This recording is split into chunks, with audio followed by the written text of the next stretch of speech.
नमस्कार साथियों।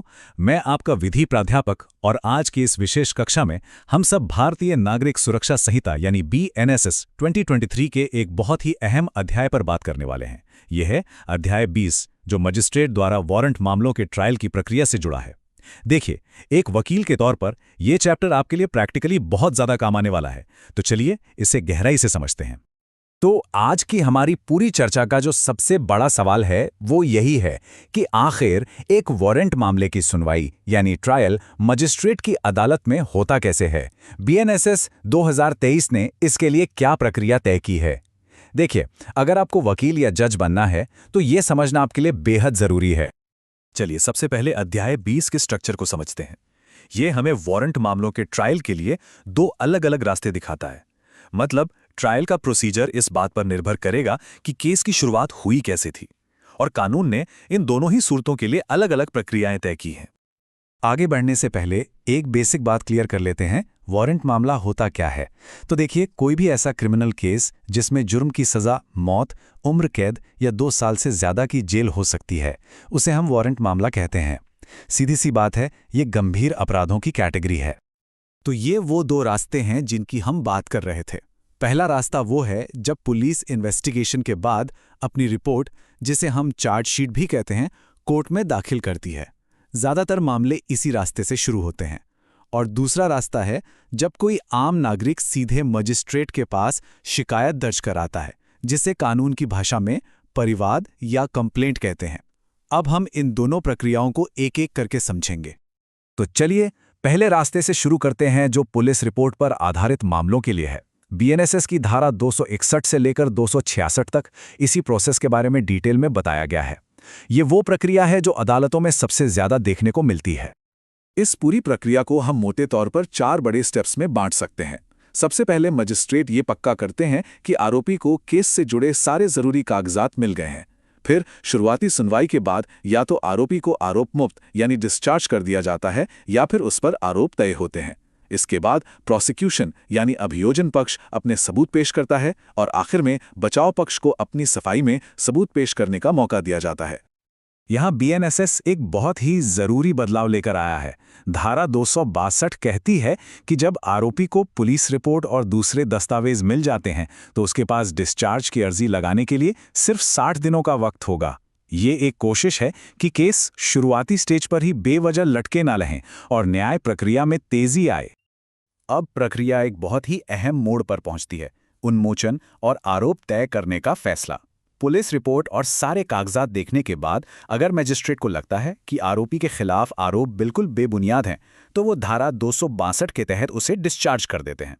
लेकिन अगर मजिस्ट्रेट को लगता है कि हाँ, ये मानने का आधार है कि आरोपी ने कोई जुर्म किया है, तो वो धारा 263 के तहत लिखित में उस पर आरोप तय करते हैं। और हाँ, यहाँ एक और टाइम लिमिट आती है, धारा 263। ये जरूरी बनाती है कि आरोप तय करने पर जो पहली सुनवाई होती है, उस तारीख से 60 दिनों के अंदर अंदर चार्ज फ्रेम हो जाने चाहिए। ये एक और कदम है ये पक्का करने के लिए कि मामले लंबे न खिंचें। एक बार जब चार्ज फ्रेम हो जाते हैं तो उन्हें आरोपी को पढ़कर सुनाया जाता है और समझाया भी जाता है। फिर उससे सीधे सीधे पूछा जाता है कि क्या वो अपना गुनाह कबूल करता है या वो ट्रायल का सामना करना चाहता है। इसी को प्ली ऑफ गिल्ट भी कहते हैं। अगर आरोपी गुनाह कबूल नहीं करता और ट्रायल चाहता है तो मामला सबूतों के स्टेज में पहुंच जाता है। पहले धारा 265 के तहत प्रोसिक्यूशन अपने गवाह और सबूत पेश करता है। फिर धारा 266 के तहत आरोपी को अपने बचाव में गवाह और सबूत पेश करने का मौका दिया जाता है। और यहाँ एक बहुत मॉडर्न बात यह है कि अब गवाहों की गवाही ऑडियो वीडियो कॉन्फ्रेंसिंग के जरिए भी रिकॉर्ड की जा सकती है।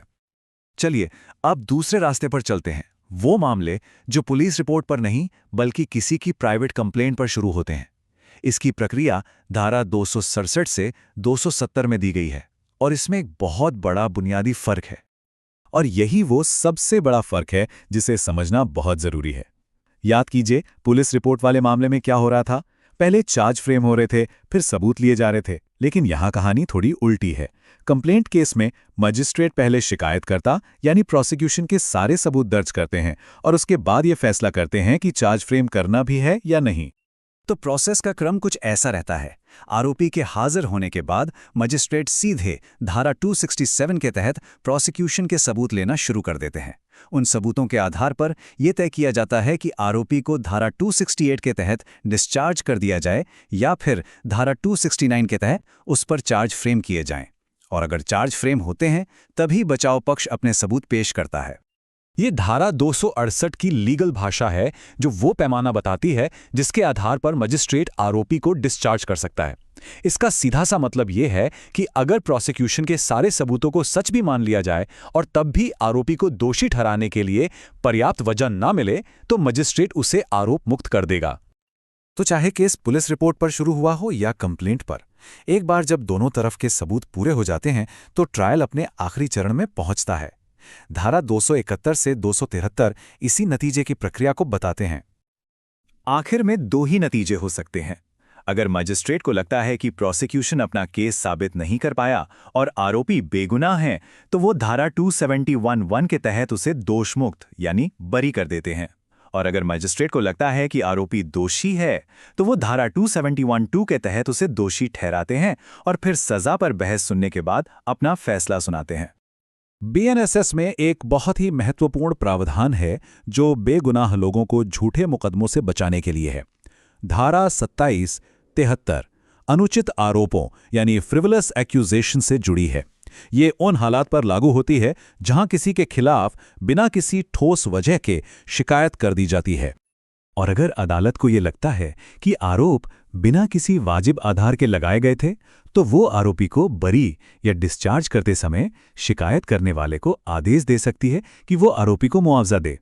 ये मुआवजा झूठे आरोप से हुई परेशानी और खर्चे की भरपाई के लिए होता है। और अगर शिकायतकर्ता ये मुआवजा नहीं देता तो उसे 30 दिन तक की जेल भी हो सकती है।